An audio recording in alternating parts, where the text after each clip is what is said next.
श्रीलक्ष्मी श्रीमहालक्ष्मी क्षीरसागरकन्यका उत्तिष्ठ हरिसम्प्रीते भक्तानां भाग्यदायिनी।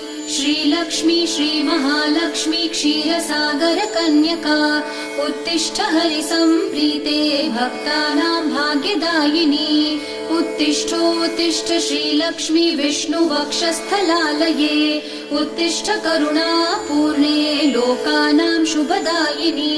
उत्तिष्ठोत्तिष्ठ श्रीलक्ष्मी विष्णुवक्षस्थलालये उत्तिष्ठ करुणापूर्णे लोकानां शुभदायिनी।